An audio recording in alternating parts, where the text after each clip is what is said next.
Assalamualaikum warahmatullahi wabarakatuh. Perkenalkan, saya Bunga Amelia, NIM 21086022. Yang terhormat Bapak Dr. Damra MPD dan Bapak Dr. Andre Goreski SPD MPD.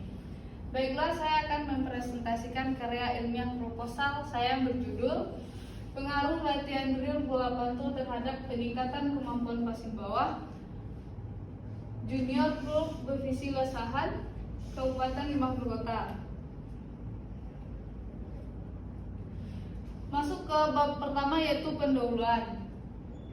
Latar belakang masalah.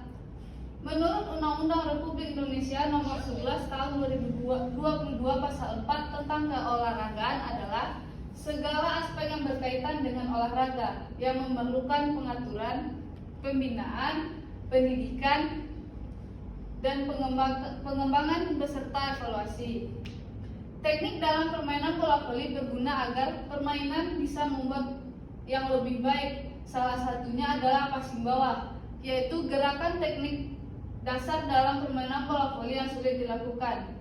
Gerakan passing bawah berguna untuk bertahan dan awal menyerang kepada musuh.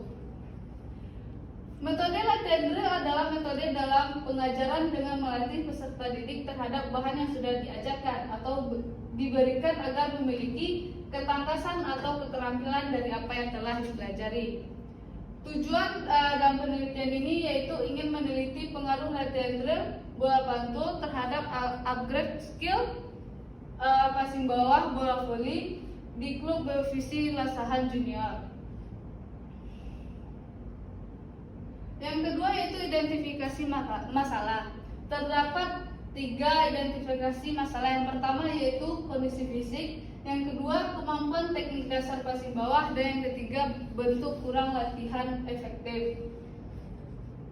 Yang ketiga yaitu perumusan masalah. Pada perumusan masalah ini, apakah bentuk latihan passing bawah drill bola pantul berpengaruh terhadap peningkatan kemampuan passing bawah junior Klub bola voli Bevisi Lasahan Kabupaten 50 Kota. Yang keempat, tujuan penelitian. Penelitian ini bertujuan untuk yang pertama mengetahui pengaruh latihan drill bola pantul pada klub junior Bevisi Lasahan. Yang kedua, bertujuan untuk mengetahui tentang peningkatan kemampuan passing bawah dalam pelatihan drill pada klub junior Bevisi Lasahan Kabupaten 50 Kota. Manfaat penelitian yaitu yang pertama, bagi peneliti sebagai salah satu penyelesaian studi dan mendapatkan gelar sarjana pendidikan di Fakultas Ilmu Keolahragaan Universitas Negeri Padang.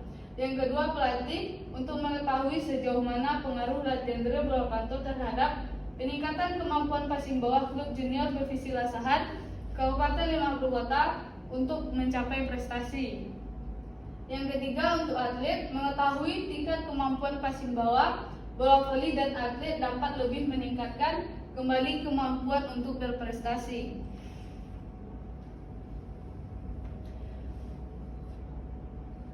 Langsung ke bab 2 yaitu kajian teori. Yang pertama, hakikat permainan bola voli. Bola voli adalah permainan yang dimainkan oleh 2 tim dan masing-masing tim terdiri dari 6 pemain dan dibatasi oleh net atau jaring, di mana setiap tim berusaha untuk mencapai angka 25 poin terlebih dahulu untuk memenangkan suatu pertandingan. Menurut para ahli, Edenti 2004 adalah melewatkan bola ke daerah lawan melewati suatu rintangan berupa tali atau net, dan kemudian untuk memenangkan permainan dengan cara mematikan bola di daerah lawan. Yang kedua itu hakikat latihan. Latihan adalah proses yang sistematis dari berlatih atau bekerja yang dilakukan secara berulang-ulang. Seorang atlet yang ingin berprestasi harus mampu menggunakan dan menerapkan berbagai metode latihan yang diberikan oleh seorang pelatih dalam baik materi latihan fisik, teknik maupun mental. Yang ketiga, latihan drill. Metode latihan drill merupakan metode pembelajaran yang menekankan pada penguasaan teknik suatu cabang olahraga. Dalam metode drill, atlet melakukan gerakan sesuai dengan apa yang diinstruksikan pelatih dan melakukan secara berulang-ulang. Salah satu metode tersebut yaitu metode drill for game like situation. Selanjutnya itu kerangka konseptual. Metode latihan drill game situation berpengaruh terhadap kemampuan passing bawah. Karena dengan melakukan gerakan yang berulang-ulang terjadi otomatisasi gerakan. Artinya dengan melakukan latihan secara berulang-ulang, maka ketepatan teknik atlet dalam melakukan suatu gerakan tersebut akan meningkat. Karena semakin sering melakukan gerakan tersebut, maka semakin tepat gerakan yang kita inginkan. Untuk lebih jelasnya, kerangka berpikir dalam penelitian ini dapat digambarkan melalui skema di bawah ini. Yang selanjutnya yaitu hipotesis. Berdasarkan kajian teori dan kerangka konseptual penelitian, maka dapat diajukan hipotesis penelitian ini yaitu terdapat pengaruh latihan drill terhadap peningkatan kemampuan passing bawah atlet bola voli junior klub Bevisi Lasahan Kabupaten 50 Kota. Bab 3 metode penelitian.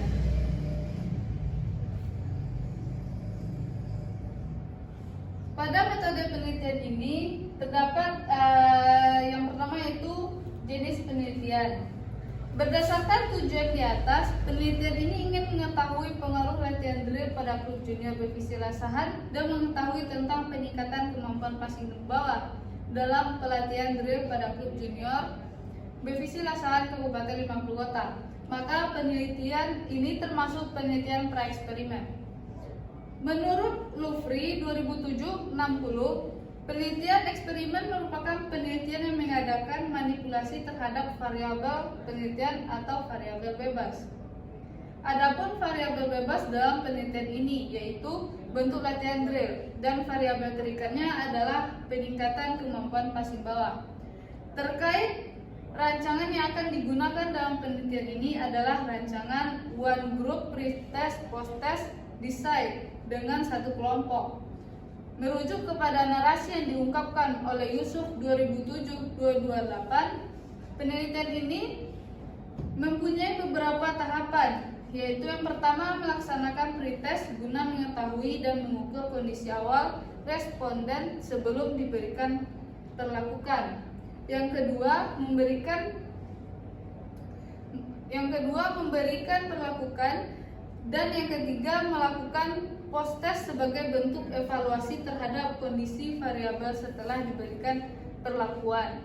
Jadi hasil yang optimal dan bagus didapati setelah dilakukan treatment, maka ditemukan perubahan dari proses tersebut.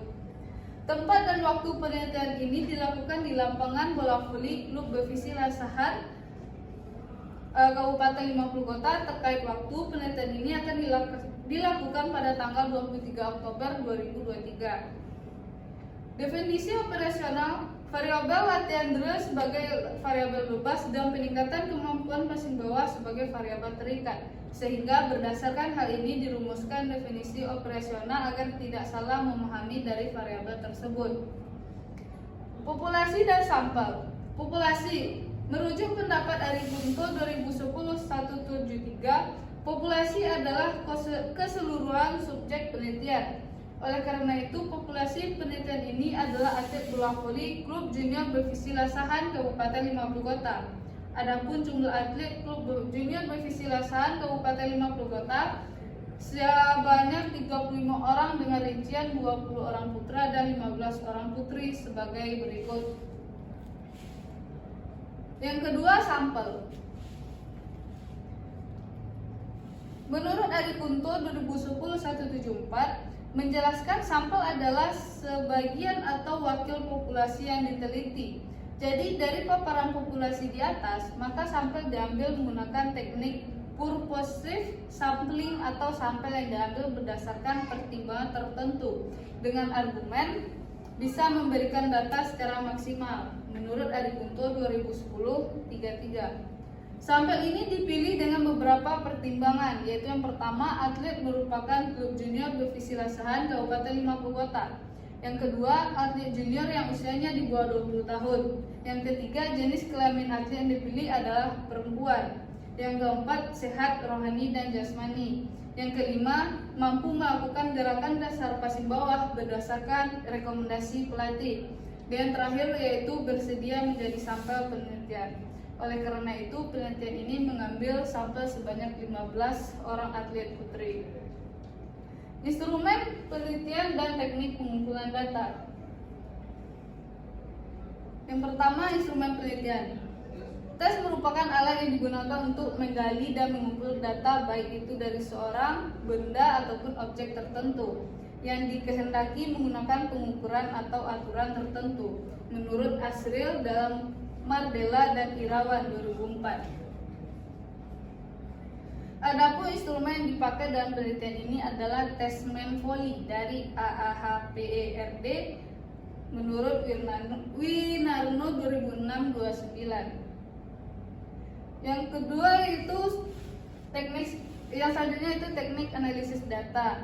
Sebelum menguji ada tidaknya pengaruh dari metode drill atau X terhadap kemampuan passing bawah atau Y, maka data yang terkumpul dari hasil tes awal dan tes akhir harus diamati dengan uji pengaruh analisis, baik itu uji normalitas, uji homogenitas, dan uji T dengan langkah-langkah perhitungan sebagai berikut. Yang pertama, uji normalitas dengan menggunakan Lilliefors. Uji normalitas bertujuan untuk mengetahui data yang diperoleh apakah berdistribusi normal atau tidak. Yang kedua, uji homogenitas tidak dilakukan karena kelompok latihan sudah berasal dari populasi yang sama. Dan yang keempat yaitu untuk menguji hipotesis dengan menggunakan uji T dengan rumus.